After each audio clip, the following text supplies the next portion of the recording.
and you connect the story of Hamlet to the story of like an Islamic figure that also felt the way Hamlet felt.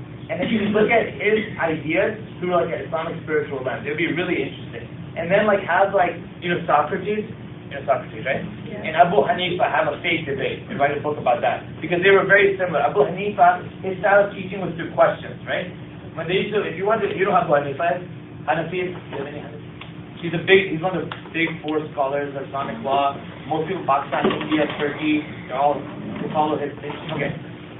When you went, Abu Hanifa was a giant, by the way, of Islamic knowledge. So when people would go into a masjid to find Abu Hanifa, they would walk in and they would listen for like yelling. Literally yelling. It's not like talking. And they would follow the yelling and it would be his class. The way he would teach it, he would say something. Okay, he would argue something. And he would prove to you beyond, he was a genius. All these scholars, all these guys, Josie, we mentioned, they're all geniuses. Beyond Einstein, by far. So he would prove to you something is correct. And everyone in the audience, these are like the smartest people in the world that are studying with him, right? He's the greatest scholar in the world. They'd all be like, yeah, he's right. Even Abu Yusuf, like another genius who was one of his students, would be like, yeah, he's right. Okay? Then he'd be like, nope, it's wrong for these reasons. He proved to you that it's wrong. And everyone would be like, yeah, there's no way it's right. And then he proved to you the original way is right, by deconstructing that one with different proofs, and then you would understand the topic. So then if you knew it and someone tried to argue with you, you're like, I already know the knowledge. So he would teach through questions, okay? Socrates taught through questions. There's actually an opinion amongst some Muslim scholars that Socrates was a prophet. Socrates or Plato, one of them were prophets. Their teachings were changed like other prophets' teachings were changed. Isn't that interesting? You know, like how every prophet comes with their, like we talk about Musa Islam had magic, right? Right? We talk about Isa Islam had healing. Prophet Muhammad came with something that was greater than poetry, right?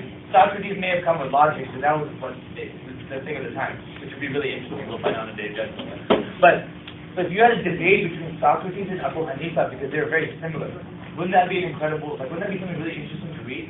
And that's something that no one's done before.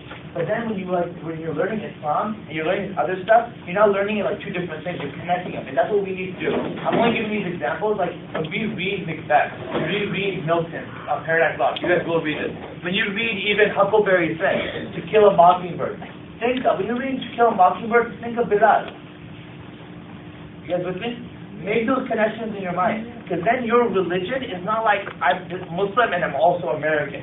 Don't just say American Muslims. We have, we're creating an identity in this country. Don't just say it. Make it happen. Make your education, bring in your Quranic references. In your essay, quote the Quran. Write a research paper and quote it as an Islamic spiritual text. Bring everything you learn in bring Sunday school to public school. That's what I'm saying. Bring this camp to your educational life. And you'll find that the depth of Islam will actually make you smarter. I don't think I'm very smart. But the only reason I was able to do decent in school is because of Islam. And I know that for a fact.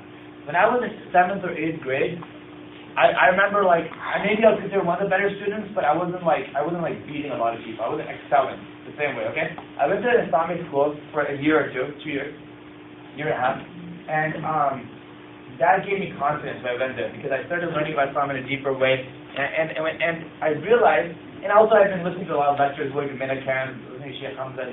At age 14, I was listening to someone that was for adults. So you begin to mature quicker, like we were talking about last night, right? Maturity quicker.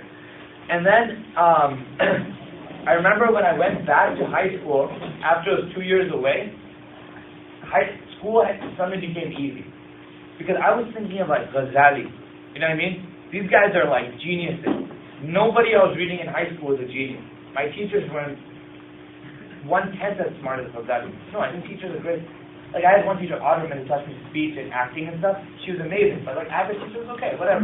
But once you read Prophet's ideas, when you read Ali radiallahu anhu's ideas, or Ghazali or Aisha or Rabi al-Adawi, when you read these people, this other stuff, calculus, and it's all easy compared to that. Okay?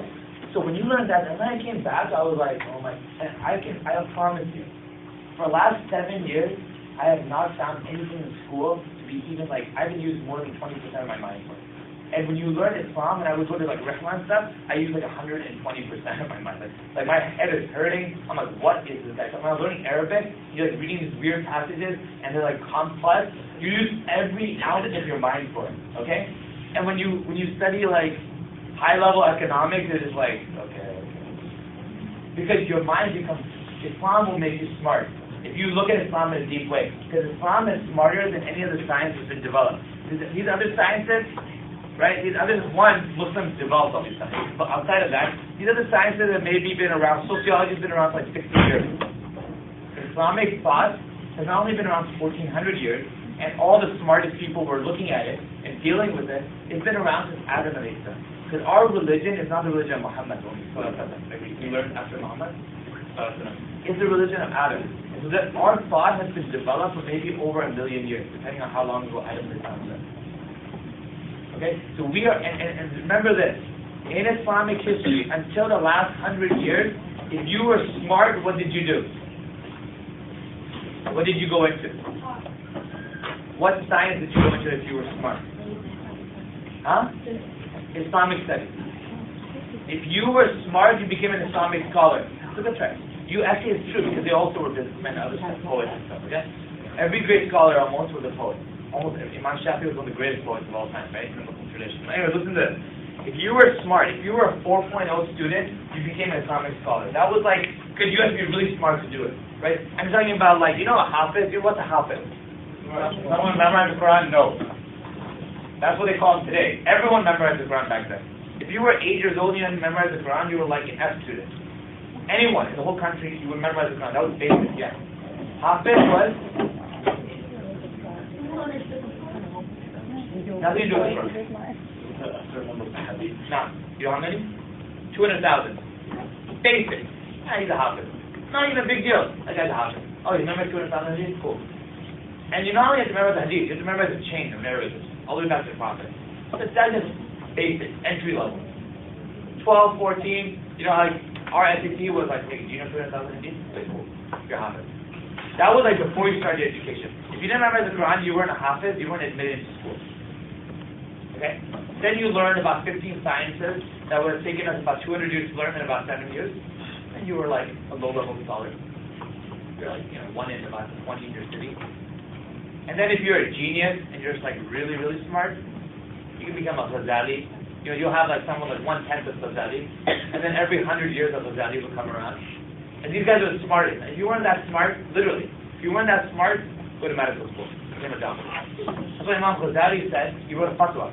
He says everyone's becoming scholars. And some people joke that that's why there's so many doctors in our community, because Imam Ghazali's like du'as are so accepted. He made a fatwa. He says Muslims have to go into medicine. I know you guys all want to go into Islamic studies, but there's only Jewish doctors in our city. We need a Muslim doctor. And so some students are like, God, I'm too smart for this. I know, but you think medicine is like so easy compared to Islamic. My brother, when he got into medical, he tried to go away to Syria and stuff. Medical stuff is so easy. If it's not easy, why are there so many people doing it? How many people can be Hamza Yusuf? Nobody. Very few. How many people can be doctors? A lot of people. You can get 2.6 in undergrad, in high school, in undergrad, become a doctor. You go to